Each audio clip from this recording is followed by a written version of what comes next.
You are born in the colossal shadow of the two greatest figures of your era. Your grandfather is Demetrius Poliorcetes, the besieger of cities, a charismatic god of war whose ambitions nearly engulfed the entire world before fading away in captivity. Your father is Antigonus Gonatas, the philosopher on the throne, the man who tore Macedonia from the ashes of anarchy. Where does that leave you? Demetrius II inherited a conqueror's name and a Stoic's upbringing. He ruled for 10 years, a single decade that became one continuous war. History has pinned the dry nickname, the Aetolian, upon him. But behind this dull title lies a profound personal tragedy. After inheriting the most stable state in the Balkans, he left it teetering on the brink of destruction just 10 years later. Previously, we witnessed how the 80-year-old Antigonus Gonatas departed this life, bequeathing to his son a flourishing empire and a bitter truth. Kingship is but noble servitude. Macedonia stood on the threshold of a golden age. The Fetters of Greece, the garrisons in Corinth, Chalcis, and Demetrius held Greece in a death grip. However, Demetrius failed to account for one crucial factor. The order established by his father rested not only on spears, but on the unshakable authority of the monarch himself. The moment the old lion closed his eyes forever, the enemies he had held at bay for years finally sensed weakness. Today, you will learn how a geopolitical nightmare which Macedonia had avoided for half a century became a reality in a single day. We will witness the drama of a ruler who sacrificed his personal happiness for a strategic alliance, only to be stabbed in the back by an entire nation. We will trace the path to that fatal moment, the summoning of barbarians to save an ally, which triggered the mechanism that would destroy the Macedonian Kingdom 60 years later. This is the chronicle of a decade that devoured the future. Let's begin. Demetrius II ascended the throne in 239 BC as a mature man of 36. An experienced warrior and veteran of his father's campaigns, he had no doubt in the success of the old tactic, divide and conquer. However, the king missed the fact that while Macedonia was enjoying its golden age, new predators had matured in Greece. They were merely waiting for the passing of Gonatas to achieve the impossible. Macedonian dominance in Hellas had rested for centuries on a single axiom: your adversaries must hate each other more than they hate Macedonia. The region's key players, the Achaean League in the south and the Aetolian League in the north, appeared to be natural antagonists.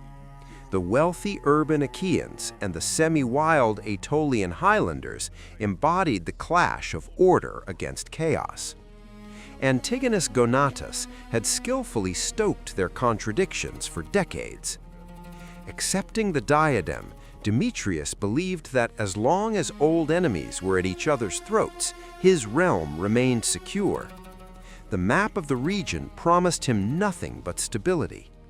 But no sooner had his father's funeral pyre burned out than the Macedonian strategy crumbled to dust. Aratus of Sicyon, leader of the Achaeans, executed an incredible maneuver and entered into secret negotiations with the leaders of his sworn enemies. This refined Hellenic politician struck a deal with the rough Aetolian chieftain, uniting for a singular purpose: to destroy Macedonia. For Demetrius, this was not just a blow, it was a strategic dead end. His kingdom found itself in a vice. The Achaean League advanced from the south, the Aetolian League from the north. Thus, the flames of the Demetrian War were ignited. The cause of this failure lay not in blindness, but in the inertia of thinking. The heir was accustomed to his father's world, where cunning diplomacy outweighed steel. But his enemies sensed a moment of weakness. The new king had not yet proven his right to rule through action. The strikes rained down not on the borders, but on the very legitimacy of the regime. Demetrius was forced to tear himself apart across a front spanning hundreds of kilometers. The famous Fetters of Greece, that network of key fortresses, suddenly turned into traps.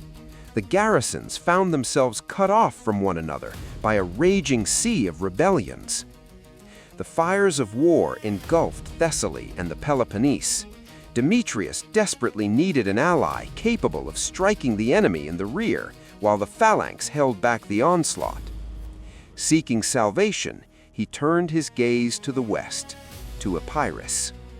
There ruled Olympias II, the widow of King Alexander and daughter of the great Pyrrhus. She offered an alliance sealed by marriage to the princess Phthia. Demetrius decided to enter this game of thrones, hoping to purchase an army at the price of a wedding. But he forgot, for every political agreement, one must eventually pay with one's own blood. To seal the alliance with Epirus, Demetrius had to clear a space in the queen's bed. The problem lay in his lawful marriage. He was already wed to Stratonice, the sister of the ruler of the vast Seleucid Empire. This union cemented the friendship of two superpowers of the ancient world. However, Demetrius, backed into a corner by the war in Greece, chose tactical gain over strategic partnership. He severed ties with Stratonice.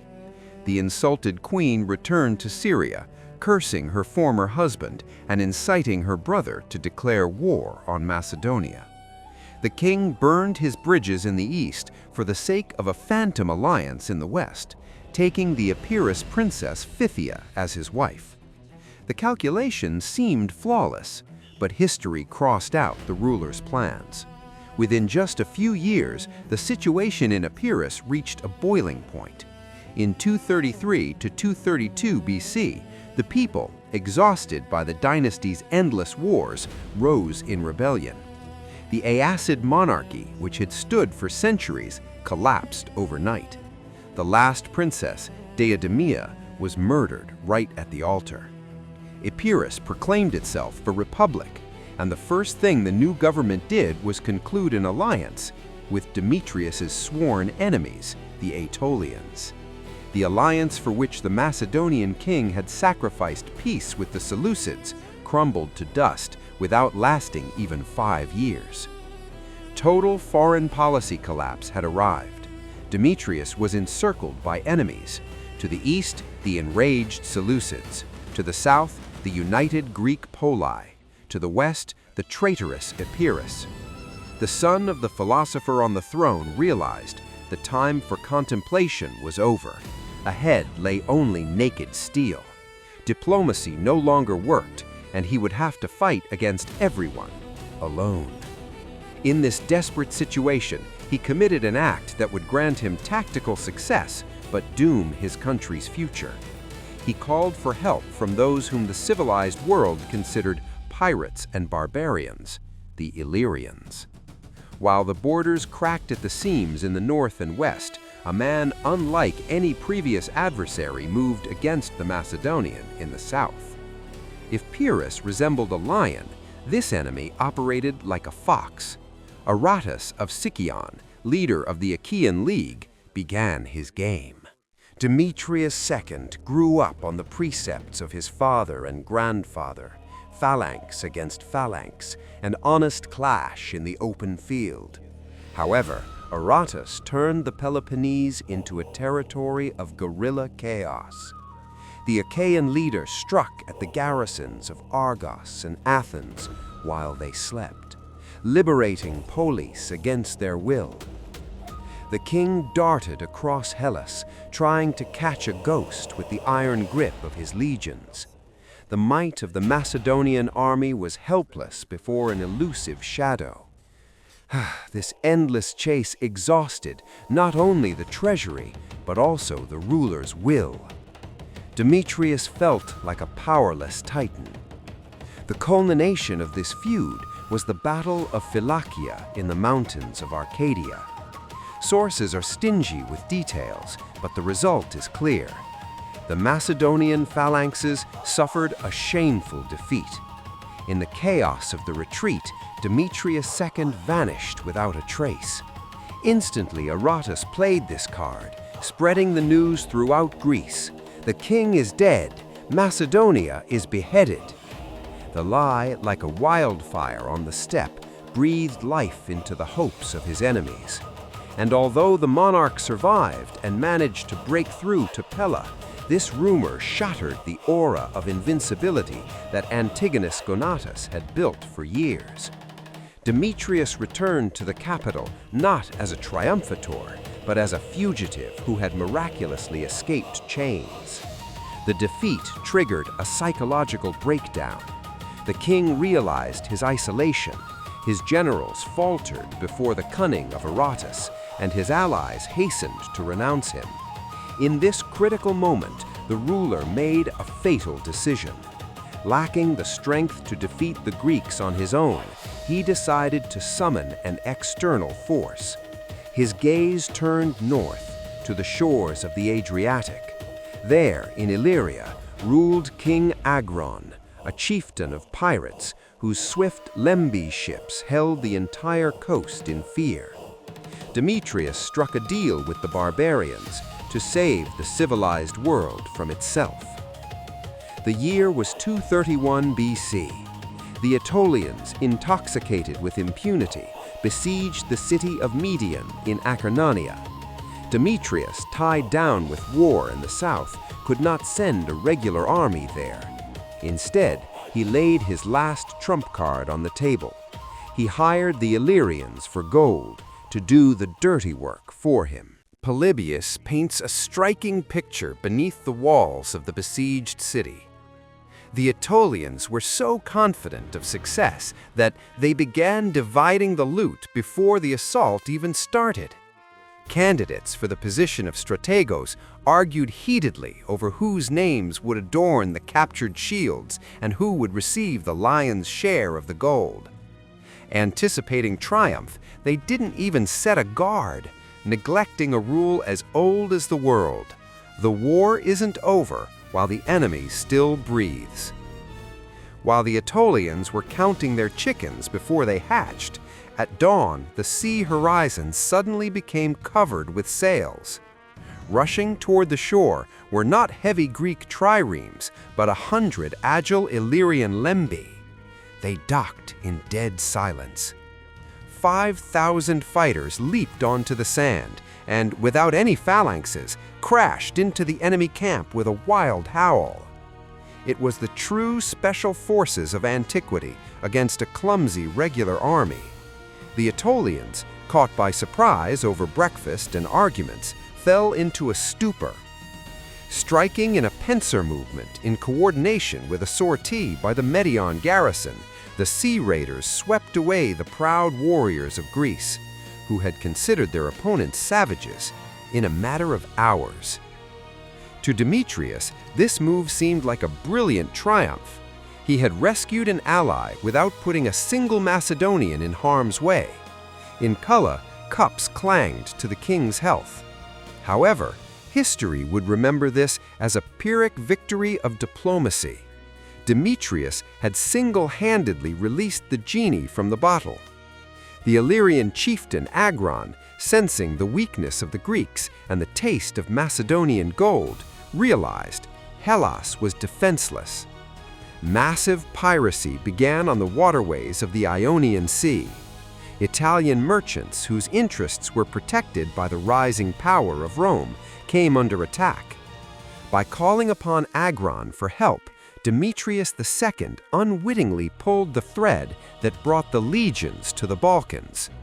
Wishing to solve a minor problem, he triggered the mechanism of a global catastrophe that, 60 decades later, would wipe his kingdom off the map. The easy success over the Aetolians turned into an illusion of security. Celebrating his diplomatic victory in the south, the king violated the commandment of his ancestors: never turn your back to the north. The Dardanians, a ferocious tribe from the depths of the Balkans, had been stockpiling rage for years. Seeing the Macedonian army melting away in Greek squabbles, in 229 BC, they realized the gates to the heart of Macedonia were wide open. Demetrius II learned of the invasion while in Thessaly. The news was terrifying. The northern frontiers were hit not just by a raid, but by a full-scale war. The Dardanians, led by King Longarus, had breached the border. Macedonia, stripped of its best forces, which were tied down in the south, fighting the Achaean League, was left defenseless. Demetrius made his final dash. He threw his exhausted, demoralized army north, trying to plug the breach with his own body. A gesture of pure desperation. The king realized the phalanx was depleted, the treasury empty, but fate had left no other choice. The battle played out somewhere in Paeonia. Sources are stingy on details, but the outcome speaks volumes. The Macedonian war machine, which had once conquered Asia, collapsed under the onslaught of barbarians. Imagine a forest of sarissas breaking under the blows of the Dardanians. Demetrius saw his center waver and turn to flight.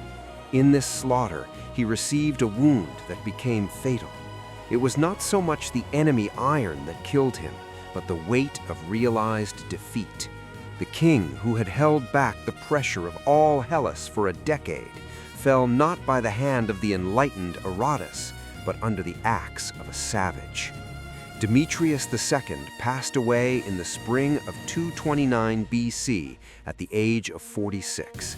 He left Macedonia in a far more lamentable state than he had received it. The north was ablaze. The southern borders of Thessaly were engulfed in the flames of rebellion. The Achaeans and Aetolians were already mentally dividing the Macedonian inheritance. But most terrifying of all, the throne went to a child. The only heir, Philip V, had barely turned 9. In the harsh world of Hellenism, a minor ruler is a death sentence for the state. It seemed the Antigonid dynasty, having survived dozens of storms, was doomed to final oblivion. Demetrius II spent decades in the saddle, defending his father's legacy, yet the walls fell not under the onslaught of siege engines, but because of his desperate attempt to hold back the pressure of the entire world alone. The king wrestled 10 years from fate, but irrevocably lost eternity. The central paradox of his reign is horrifying. A brilliant tactical move, the alliance with the Illyrians, turned into strategic suicide for Macedonia. It was precisely this alliance that brought the Roman legions to the Balkans. History teaches a cruel lesson. Sometimes the cure kills faster than the disease, and tactical mastery without global vision is merely a postponement of inevitable execution. From the fires of 229 BC to the collapse of the dynasty remained only a step. That step would be taken by Philip V, the heir who dared to challenge fate itself in the guise of Rome. We will trace the finale of this tragedy in future episodes, but right now, the future of the project depends on you. The Antigonid cycle is approaching its climax. It is time to determine the next great dynasty. Who will lead the new season? The Seleucids, titans of the East, lords of war elephants and endless wars.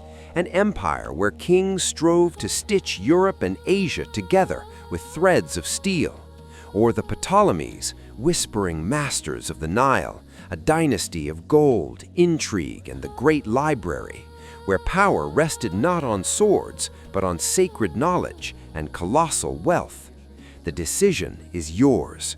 Write in the comments, Seleucid if you crave to see the fury of the East, or Ptolemy to dive into the secrets of Alexandria. It is your voice that will decide whose history we resurrect from the ashes. Subscribe to witness the sunset of Macedonia. Thanks for watching. See you next time.